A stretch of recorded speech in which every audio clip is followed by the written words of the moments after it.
Swastiastu, semoga dalam keadaan sehat semua.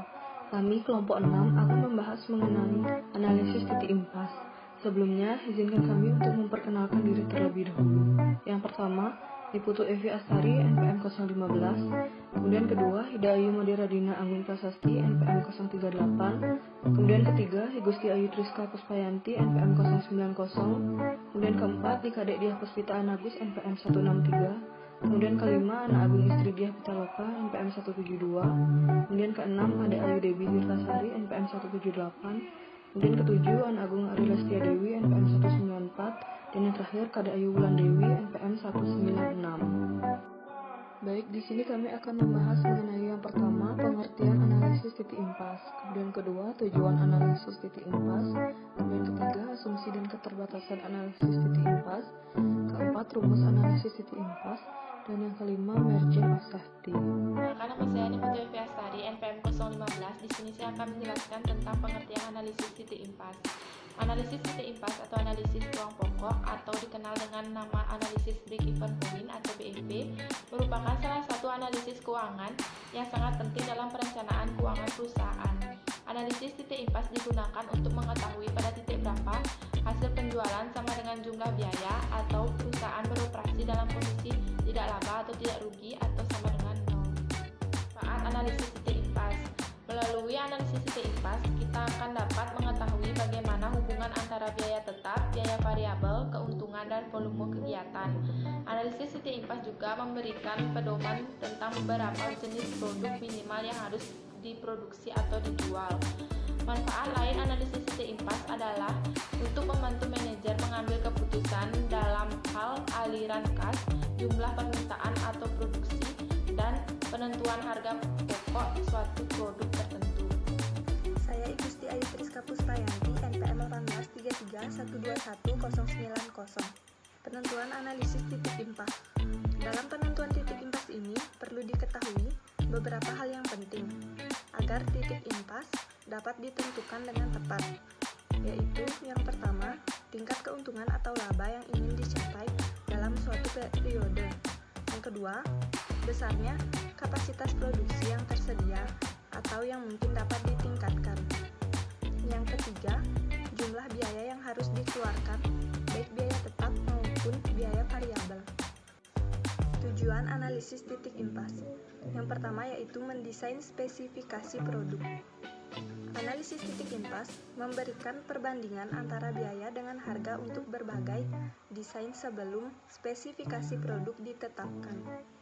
Hal ini disebabkan biaya sangat besar pengaruhnya terhadap harga. Dengan analisis titik impas, kita dapat menguji terlebih dahulu kelayakan suatu produk. Saya Diah Puspita, NPM 163 akan melanjutkan presentasi. Tujuan analisis titik impas yaitu menentukan harga jual persatuan. Penentuan harga jual persatuan sangat penting agar harga jual dapat diterima pelanggan. Jika penentuan harga jual tidak realistis, perusahaan tidak akan mampu menutupi semua atau sebagian biaya yang akan dikeluarkan. Demikian pula jika melebihi harga jual dari pesaing dan tidak diimbangi dengan kualitas dan pelayanan, perusahaan juga tidak akan mampu memaksimalkan penjualan seperti yang telah ditentukan. Tujuan analisis titik impas selanjutnya yaitu menentukan jumlah produksi atau penjualan minimal agar tidak mengalami kerugian. Penentuan jumlah produksi atau penjualan minimal agar tidak mengalami kerugian adalah agar perusahaan mampu menentukan batas jumlah produksi dalam kondisi tidak rugi dan tidak laba dari kapasitas produksi yang dimilikinya. Om Swastiastu, perkenalkan nama saya Anak Agung Istri Diah Pitaloka, NPM 1833121172. Baik, di sini saya akan menjelaskan tujuan keempat dari analisis titik impas, yaitu memaksimalkan jumlah produksi.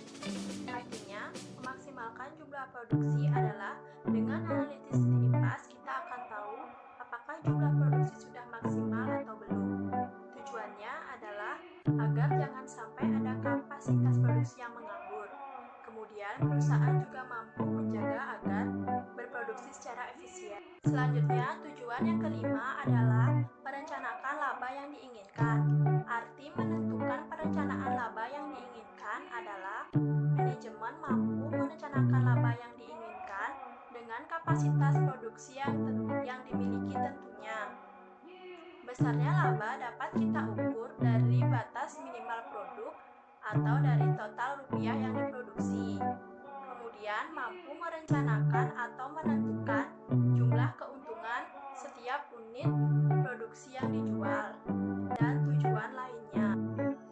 Perkenalkan, nama saya Ade Aida Bitritasari, NPM 1833121178. Di sini saya akan menjelaskan mengenai kelemahan analisis titik impas. Berikut ini adalah beberapa kelemahan dari titik impas, yaitu yang pertama, perlunya asumsi. Artinya analisis ini membutuhkan banyak asumsi, terutama mengenai hubungan antara biaya dengan pendapatan.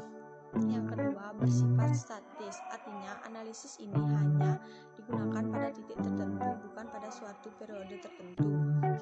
Yang ketiga, tidak digunakan untuk mengambil keputusan akhir. Artinya analisis ini hanya baik digunakan jika ada penentuan kegiatan lanjutan yang dapat dilakukan. Yang keempat, tidak menyediakan pengujian aliran kas yang baik. Artinya, jika aliran kas telah ditentukan lebih yang harus dikeluarkan, proyek dapat diterima dan hal lainnya dianggap sama. Yang terakhir, kurang mempertimbangkan risiko yang terjadi selama masa penjualan. Artinya, selama masa penjualan begitu banyak risiko yang mungkin dihadapi. Kenalkan, nama saya Agung Adelisa Dewi, MPM 194. Di sini saya akan menjelaskan tentang asumsi dan keterbatasan biaya dalam analisis titik impas. Dalam analisis titik impas hanya menggunakan dua macam biaya, yaitu biaya tetap dan biaya variabel. Maka dari itu, kita terlebih dahulu harus memisahkan komponen antara biaya tetap dan biaya variabel, yang artinya mengelompokkan biaya tetap di satu sisi dan mengelompokkan biaya variabel di sisi lain. Untuk memisahkan biaya ini dapat dilakukan melalui dua pendekatan, yaitu pendekatan analitis. Kita harus meneliti setiap jenis dan unsur biaya yang terkandung satu persatu dari biaya yang ada, beserta sifat biaya. Pendekatan historis, dalam hal ini yang harus dilakukan adalah memisahkan biaya tetap dan variabel berdasarkan angka dan data biaya masa lampau.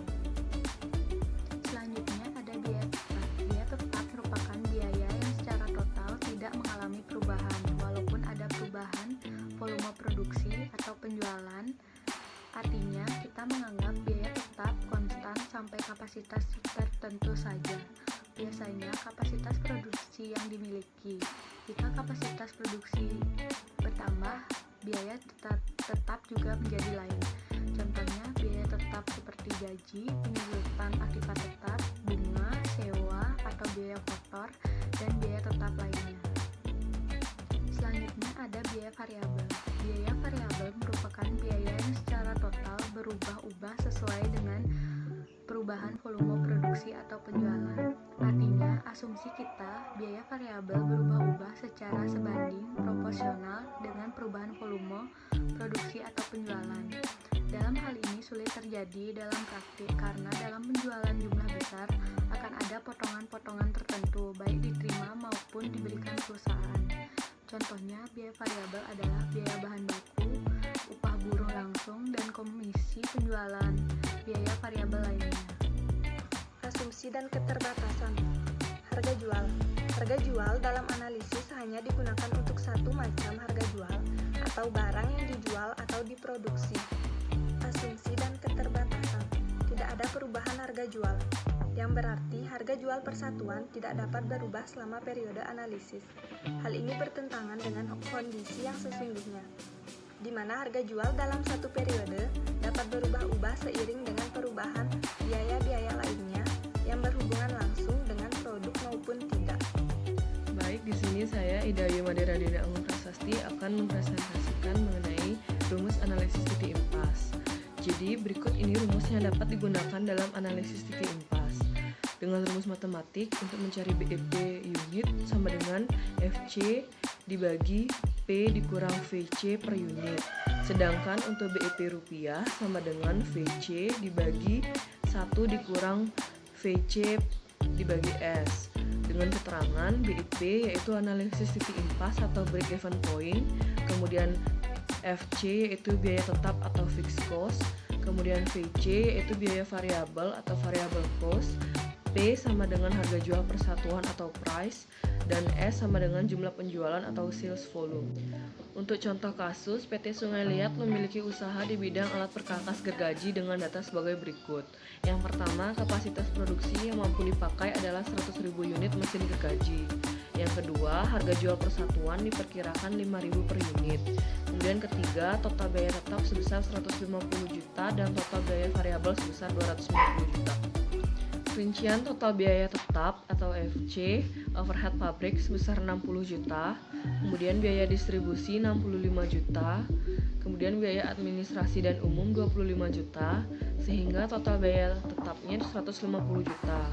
Kemudian untuk rincian total biaya variabel atau VC, biaya bahan langsung 70 juta, biaya tenaga kerja langsung 85 juta, overhead pabrik 20 juta, biaya distribusi 45 juta, biaya administrasi dan umum 30 juta, sehingga total biaya variabel 250 juta.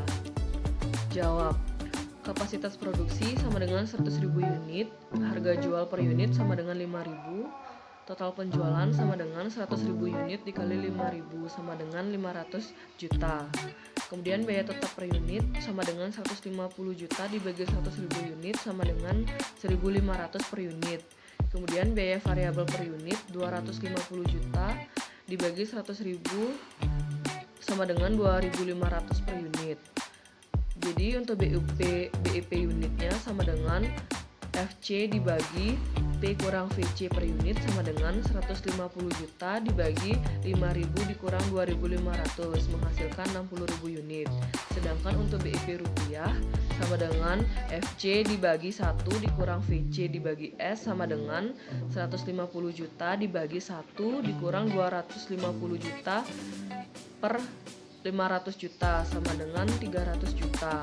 Cara lainnya adalah dengan BIP sama dengan unit BIP dikali harga jual unit sama dengan 60.000 dikali 5.000 sama dengan 300 juta. Perkenalkan, nama saya Kada Ayu Wulandari, NPM 196. Di sini saya akan mempresentasikan tentang margin of safety. Tingkat keamanan atau margin of safety atau disebut MOS merupakan hubungan atau selisih antara penjualan tertentu atau sesuai anggaran dengan penjualan pada titik impas. Batas aman digunakan untuk mengetahui berapa besar penjualan yang dianggarkan untuk mengantisipasi penurunan penjualan agar tidak mengalami kerugian. Yang pertama, ada MOS yang direncanakan dengan rumus yaitu penjualan per budget dibagi penjualan per titik impas dikali 100%. Dan yang kedua ada penjualan MOS dengan rumus penjualan per budget dikurang penjualan per titik impas dibagi penjualan per budget dikali 100%. Dari data sebelumnya, MOS dapat dicari sebagai berikut. Yang pertama, MOS sama dengan 500 juta dibagi 300 juta dikali 100% sama dengan 166,66% atau bisa dibulatkan menjadi 166,67%. Yang kedua, MOS sama dengan 500 juta dikurang 300 juta dibagi 500 juta dikali 100% sama dengan 40%. Sekian presentasi dari kelompok 6. Bila ada pertanyaan yang ingin ditanyakan, bisa ditanyakan kepada kami. Akhir kata, kami tutup dengan Paramasanti. Om Santi Santi Santi Om.